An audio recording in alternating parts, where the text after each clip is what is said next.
इधर जनता ने मन बना लिया है, जनता ने मन बना लिया है। कब ये बाबा लौटने वाले नहीं हैं। बताओ बाबा लौटेंगे कि नहीं लौटेंगे? पहले तो ये चुनाव लड़ना चाहते थे अयोध्या से, फिर कह रहे थे कि हम चुनाव लड़ेंगे प्रयागराज से, फिर कह रहे थे देवबंद में चुनाव लड़ेंगे। लेकिन बताओ अब चुनाव कहां लड़ रहे हैं? हम कहते कि चुनाव कहां लड़ रहे हैं? और आज का सुना है कि गोरखपुर में आजकल एक गाना बहुत बज रहा है। जब से ये गोरखपुर पहुंचे हैं तब से गोरखपुर में एक गाना बहुत बज रहा है और आप लोगों ने भी सुना होगा, आ लौट के आजा मेरे मित्रे, आजा लौट के मेरे। सोचिए आप,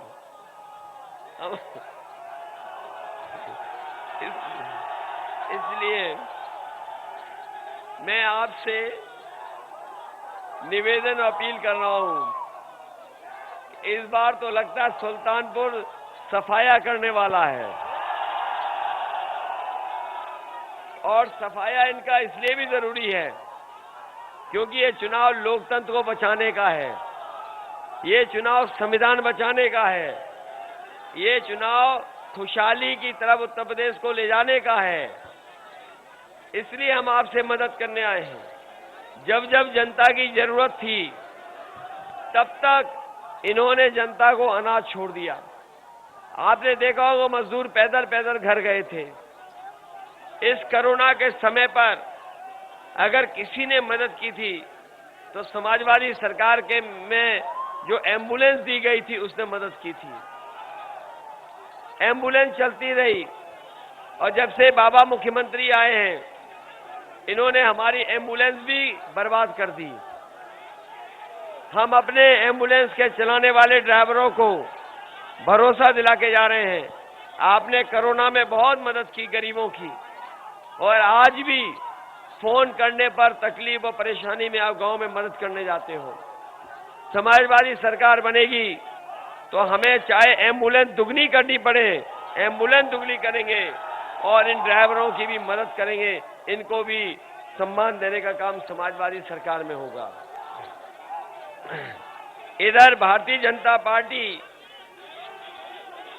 इनके नेताओं के आपने भाषण सुने होंगे, इनके भाषण सुने होंगे। आप कंप्लेन किए हैं, क्या था मामला? यादव लैंड बोल दो ना, अभी अगली बार में बोलोगे तो एक बार में कह दो। हाँ, यादव लैंड पे। हाँ, तो जितना आपने यादव लैंड कहा उतना ही ब्राह्मण, ठाकुर, वैश्य, साग के बघेल, प्रजापति, कढ़ेरे, ठटेरे, दर्जी, बुर्जी, तेली, तमोली, चौरसिया, है ना, और जाटव, कोरी, धोबी, खटीक, वाल्मीकि, अहरिया, बहरिया उतने ही नाराज हुए हैं। इसका मतलब है कि सब सारी लैंड उनकी है, हमारा तो कोई अस्तित्व ही नहीं है। वही सब लोग लामबंद होकर के यादव लैंड को हरा रहे हैं।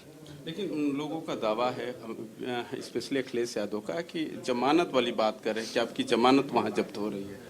चलिए आज आपको ब्रेकिंग न्यूज दे रहा हूँ, लेकिन अब हार जीत की बात नहीं होगी, अब जमानत की बात हो रही है क्योंकि डब्बे में जा चुका है। कोई वोटरों पर मनोवैज्ञानिक असर भी नहीं पड़ सकता। अखिलेश यादव का मेरी जमानत, एक बार बताइए क्या कहा है? जमानत जब्त हो जाएगी जो हमारे खिलाफ, क्या उनके समर्थक ओके ओके ओके। अगर मैंने जमानत अपनी बचा ली तो उनकी बात गलत हो गई, तो मैं थूकूंगा, श्री अखिलेश यादव उसको चाटने का काम करेंगे और मेरी जमानत जब्त हो गई तो वो थूकेंगे और मैं नाक रगड़ते हुए उनके थूक को चाटूंगा। लेकिन अब उनको अपनी बात पे कायम रहना चाहिए और आप लोगों को भी 10 मार्च को ये दिखाना चाहिए जिससे भविष्य में राजनीतिक लफाजियां बंद हो जाएं जिम्मेदार व्यक्ति के द्वारा। देखिए, एसपी सिंह बघेल थे, उनका कहना है कि जमानत वाली बात तो उन्होंने साफ कहा कि अगर हमारी जमानत जब्त होती है तो उन्होंने वो सब क्या, जो हालांकि वो सियासी में उसको यूज नहीं किया जा, लेकिन उन्होंने ये भी कहा कि अगर हमारी जमानत बच जाती है तो उन्होंने अखिलेश यादव को भी चैलेंज किया है। जी, तो आप सुन रहे थे एसपी सिंह बघेल से खास बातचीत हमारे संवाददाता रजनीश पांडे कर रहे थे। फिलहाल एक बार फिर से आपको सुल्तानपुर लेकर चलते हैं जहां पर अखिलेश यादव पहुंचे हुए हैं। धन्यवाद महेंद्र शुक्ला जी का, किरण राणा जी का, अभिमन्यु सरोज जी का, जो आज समाजवादी पार्टी में शामिल हो रहे हैं।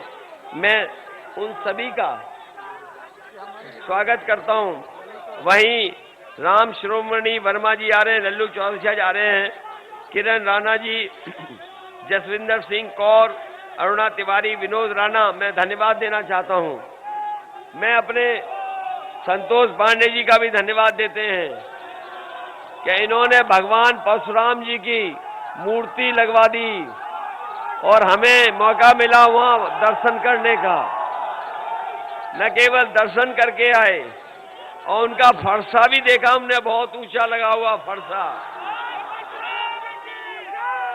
और भगवान परशुराम जी की जयंती पर और उनके सम्मान पे नेताजी और समाजवादी पार्टी ने छुट्टी की थी। आने वाले समय में भगवान परशुराम जयंती की फिर छुट्टी होगी और हमारे जो गुरु हैं, जो संस्कृत पढ़ाते थे, हम उनका भी सम्मान करेंगे और संस्कृत के जो विद्यालय चल रहे थे उनको भी सरकार का बजट दे करके उस संस्कृत के गुरुओं का सम्मान करने का काम और संस्कृत को आगे बढ़ाने का काम करेंगे। मैं इस मौके पर पार्टी के सभी प्रत्याशियों के पक्ष में आपसे निवेदन करने आया हूं और साथ ही साथ मैं धन्यवाद भी देना चाहता हूं। साथ ही साथ मैं धन्यवाद देना चाहता हूं आपका कि जिस समय पूर्वांचल एक्सप्रेसवे में आप लोग आए थे, हम लेट हो गए, नहीं पहुंच पाए, लेकिन रात के 11-12 बजे तक आप लोग मौजूद थे वहां पर। उस ऐतिहासिक कार्यक्रम के बाद भारतीय जनता पार्टी की हवा उड़ गई, उनका मौसम बदल गया और ये हवा का रुख देख करके ही भारतीय जनता पार्टी के नेताओं ने अपने घरों से, अपनी गाड़ियों से झंडे उतार लिए हैं।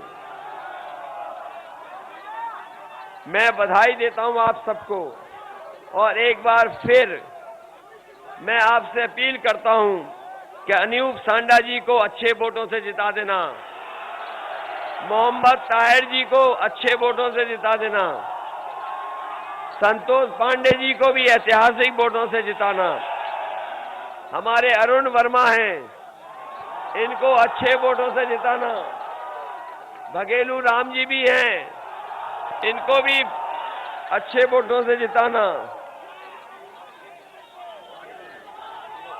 कितनी विधानसभा है? 5 की 5 जिताओगे कि नहीं जिताओगे? ये मान लें कि इस बार भारतीय जनता पार्टी शून्य होने जा रही है।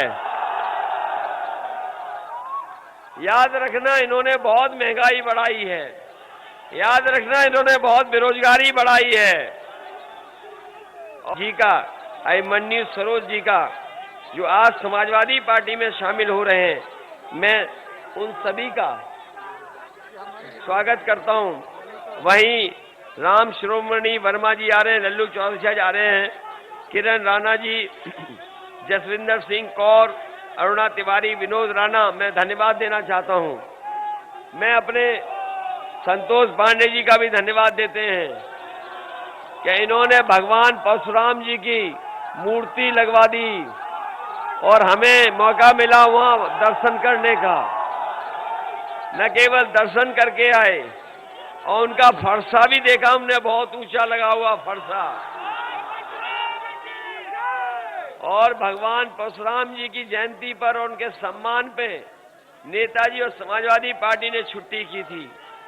आने वाले समय में भगवान परशुराम जयंती की फिर छुट्टी होगी और हमारे जो गुरु हैं, जो संस्कृत पढ़ाते थे, हम उनका भी सम्मान करेंगे और संस्कृत के जो विद्यालय चल रहे थे उनको भी सरकार का बजट दे करके उस संस्कृत के गुरुओं का सम्मान करने का काम और संस्कृत को आगे बढ़ाने का काम करेंगे।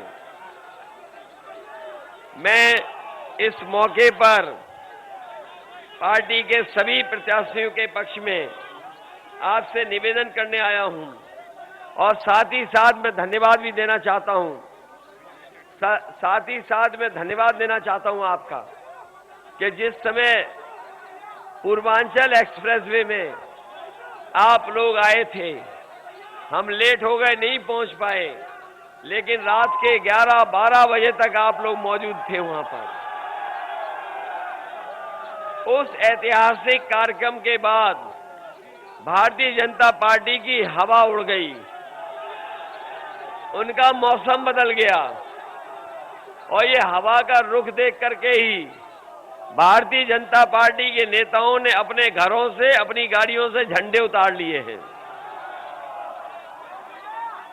मैं बधाई देता हूं आप सबको और एक बार फिर मैं आपसे अपील करता हूं कि अनूप सांडा जी को अच्छे वोटों से जिता देना, मोहम्मद ताहिर जी को अच्छे वोटों से जिता देना, संतोष पांडे जी को भी ऐतिहासिक वोटों से जिताना, हमारे अरुण वर्मा हैं, इनको अच्छे वोटों से जिताना, बघेलू राम जी भी हैं, इनको भी अच्छे वोटों से जिताना।